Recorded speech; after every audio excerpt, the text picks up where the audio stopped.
بسم اللہ الرحمن الرحیم۔ السلام علیکم ورحمۃ اللہ وبرکاتہ۔ میں ہوں قاری ولید اور ہمارا چینل جادو جنات اور علاج میں ایک بار پھر آپ سب کو خوش آمدید کہتا ہوں۔ آج اس ٹاپک پر میں بات کروں گا، وہ ہے مرگی لگانے والے جنات اور اس کی قسط نمبر 2 ہوگی۔ ناظرین کرام، اپنے ویڈیو کو شروع کرنے سے پہلے میں آپ سے گزارش کرتا ہوں کہ جو احباب ہمارے چینل پر نئے ہیں یا جنہوں نے ابھی تک ہمارے چینل کو سبسکرائب نہیں کیا، پہلے وہ لال بٹن کو دبا کر چینل کو سبسکرائب کر لیں، اور چینل کو سبسکرائب کرنے کے ساتھ جو بیل آئیکن ہے اس کو ضرور پریس کریں تاکہ جیسے ہی کوئی نئی ویڈیو اپلوڈ کی جائے تو یوٹیوب کی طرف سے آپ کو نوٹیفیکیشن آ جائے۔ تو ناظرین کرام، اس سے پہلے ہم نے قسط نمبر 1 میں مرگی کی تعریف اور قرآن پاک سے مرگی کا ثبوت دیکھا تھا۔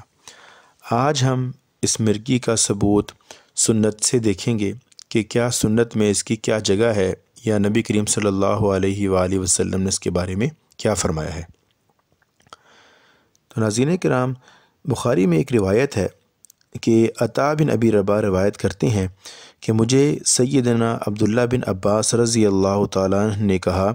کہ کیا میں تجھے جنتی خاتون نہ دکھاؤں؟ تو میں نے کہا استاد گرامی کیوں نہیں، ضرور دکھائیں۔ تو انہوں نے فرمایا کہ یہ جو کالے رنگ کی عورت ہے، یہ نبی کریم صلی اللہ علیہ وآلہ وسلم کے پاس آئی اور کہنے لگی کہ میں مرگی کے مرض میں مبتلا ہوں اور میرا سطر کھل جاتا ہے، اے اللہ کے رسول میرے لیے صحت کی دعا فرمائیں۔ تو آپ صلی اللہ علیہ وآلہ وسلم نے اس عورت سے کہا کہ اگر تیری مرضی ہو تو صبر کر لے تو تو بدلے میں جنت پائے گی، اور اگر تو چاہے میں اللہ تعالیٰ سے تیرے لیے عافیت کی دعا کرتا ہوں۔ تو اس عورت نے کہا کہ میں اس پر صبر کرتی ہوں مگر میرا پردہ کھل جاتا ہے، تو دعا کیجئے کہ میرا سطر نہ کھلے۔ تو آپ صلی اللہ علیہ وآلہ وسلم نے اس کے لیے پردہ پوشی کی دعا فرمائی۔ ناظرین کرام، مسند بزار میں ابن حبان نے سیدنا ابو ہریرہ رضی اللہ تعالیٰ عنہ سے روایت کی ہے، جو کہ بالکل اسی طرح کی ایک روایت ہے، جس کے الفاظ کچھ اس طرح ہیں کہ ایک عورت رسول اللہ صلی اللہ علیہ وآلہ وسلم کے پاس آئی، اسے جن چمٹا ہوا تھا۔ وہ آ کر کہنے لگی، اے اللہ کے رسول، اللہ تعالیٰ سے میرے لیے دعا کیجیے۔ آپ صلی اللہ علیہ وآلہ وسلم نے فرمایا، اگر تو چاہتی ہے تو میں اس میں اللہ تعالیٰ سے تیری شفا کے لیے دعا کر دیتا ہوں، اور اگر تو چاہتی ہے تو صبر کر لے تو تیرا حساب و کتاب نہ ہوگا۔ تو وہ عورت کہنے لگی، بلکہ میں اس پر صبر کرتی ہوں تاکہ میرا حساب کتاب نہ ہو۔ ناظرین کرام، مسند بزار میں ایک اور سند سے بھی سیدنا عبداللہ بن عباس نے اس واقعے کو ذکر کیا ہے، اور اس میں یہ ہے کہ وہ عورت نبی کریم صلی اللہ علیہ وآلہ وسلم سے کہتی ہے کہ مجھے اس خبیث سے ڈر ہے کہ وہ مجھے برہنہ جسم کر دے گا، یعنی کہ وہ عورت یہ کہہ رہی تھی کہ جب مجھے مرگی کا دورہ پڑتا ہے تو میں اس خبیث جن سے ڈرتی ہوں کہ وہ مجھے برہنہ کر دے گا۔ تو آپ صلی اللہ علیہ وآلہ وسلم نے اس کے لیے پردہ پوشی کی دعا کی۔ تو وہ عورت جب آپ کے پاس سے اس جن کے پاس آنے کا خطرہ ہوتا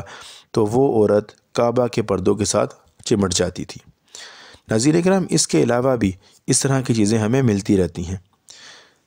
ام المؤمنین سیدہ صفیہ بنت حیی سے روایت ہے کہ نبی کریم صلی اللہ علیہ وآلہ وسلم نے فرمایا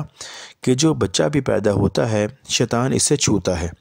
جس سے وہ چلاتا ہے، صرف سیدنا مریم اور ان کے بیٹے عیسیٰ علیہ السلام اس سے محفوظ رہے، کیونکہ ان کی ماں نے اللہ رب العزت سے دعا کرتے ہوئے کہا تھا کہ جس کو اللہ رب العزت نے قرآن پاک میں ذکر کیا ہے، جو قرآن پاک کی ایک آیت ہے کہ انی اعیذھا بک وذریتھا من الشیطان الرجیم، اس کا ترجمہ پیش ہے کہ میں اس کو اور اس کی اولاد کو شیطان مردود سے تیری پناہ میں دیتی ہوں۔ ناظرین کرام، سیدنا ابو سعید خدری رضی اللہ تعالیٰ عنہ سے روایت ہے کہ رسول اللہ صلی اللہ علیہ وآلہ وسلم نے فرمایا کہ تم میں سے جب بھی کوئی جمائی لے تو اسے چاہیے کہ اپنے منہ کو بند کر لینا چاہیے، کیونکہ اس میں شیطان داخل ہو جاتا ہے۔ ناظرین کرام، اب ہم اس بات کی طرف آتے ہیں کہ کیا مرگی کا ثبوت یہ ہمارے پرانے سلف یا ہمارے بڑے اکابرین سے بھی ملتا ہے کہ نہیں۔ ناظرین کرام، امام ابن قیم رحمہ اللہ اپنی کتاب طب نبوی میں فرماتے ہیں کہ میں نے اپنے شیخ امام ابن تیمیہ رحمہ اللہ کو دیکھا کہ وہ مرگی زدہ کی جانب کسی کو بھیجتے جو اس بدرو کو مخاطب کر کے کہتے کہ تجھے شیخ ابن تیمیہ رحمہ اللہ نے کہا ہے کہ اس مریض میں سے چلا جا، یہ تیرے لیے حلال نہیں ہے کہ تو اسے تنگ کرے۔ تو مرگی زدہ جو شخص ہوتا وہ ہوش میں آ جاتا، اور بعض اوقات شیخ ابن تیمیہ رحمہ اللہ خود بھی چلے جاتے تھے، اور بعض اوقات بدرو سرکش ہوتی تو شیخ اسے مار کر نکالتے تھے، تو مرگی کا دورہ زدہ جو مریض ہوتا تھا وہ ہوش میں آ جاتا تھا، اور اسے مار پیٹ کی جو تکلیف ہوتی تھی وہ بھی محسوس نہ ہوتی تھی۔ ناظرین کرام، اس کے علاوہ ایک اور واقعہ جو ابن قیم رحمہ اللہ اپنی کتاب طب نبوی میں فرماتے ہیں، وہ کہتے ہیں کہ شیخ ابن تیمیہ رحمہ اللہ نے مجھ سے ایک دفعہ کہا کہ میں نے ایک دفعہ مرگی زدہ کے کان میں قرات کی تو اس میں موجود جننی نے عورتوں کی آواز میں کہا کہ ہاں میں اس میں ہوں، اور یہ لمبی آواز سے کہا۔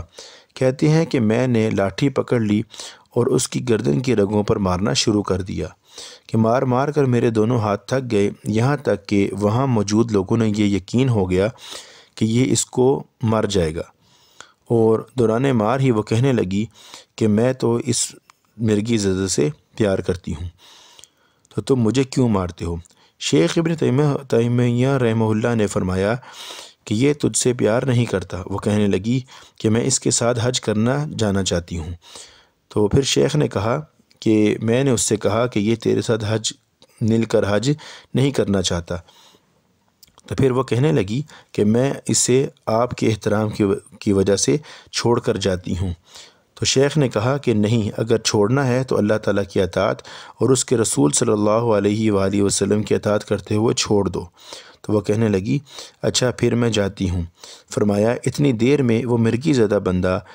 اٹھ کر بیٹھ گیا اور دائیں بائیں مڑ کر دیکھنے لگا اور حیران ہو کر پوچھنے لگا کہ مجھے شیخ کے پاس کون لایا ہے؟ تو لوگوں نے کہا یہ تو بعد میں بتائیں گے، پہلے یہ بتائیں کہ شیخ نے جو آپ کو اتنا مارا ہے اس پر آپ کیا کہتے ہیں؟ تو وہ کہنے لگا کہ شیخ نے مجھے کیوں مارا ہے، میرا اس میں کیا قصور تھا؟ اور پھر وہ بولا کہ مجھے تو قطعاً نہیں پتہ کہ شیخ نے مجھے مارا ہے۔ ناظرین کرام، امام احمد بن حنبل رحمہ اللہ کا بیٹا عبداللہ اپنے والد محترم امام احمد بن حنبل سے پوچھتا ہے کہ کچھ لوگوں کا خیال ہے کہ جن انسانی بدن میں داخل نہیں ہو سکتا، تو ان کی اس بات پر امام احمد بن حنبل رحمہ اللہ نے فرمایا کہ بیٹے ان لوگوں کو غلطی لگی ہے، جن تو مریض کی زبانی باتیں بھی کرتے ہیں۔ تو یہ تو تھی ناظرین ہماری آج کی ویڈیو۔ اگر آپ کو ہماری ویڈیو پسند آئے تو آپ ہماری ویڈیو کو ضرور لائک کریں، اور ویڈیو کو لائک کرنے کے ساتھ ساتھ ہمارے چینل کو ضرور سبسکرائب کریں، اور اس ویڈیو کو اپنے باقی پیاروں سے بھی شیئر کریں۔ اگلی ویڈیو تک کے لیے میں آپ سے اجازت چاہتا ہوں۔ السلام علیکم ورحمۃ اللہ وبرکاتہ۔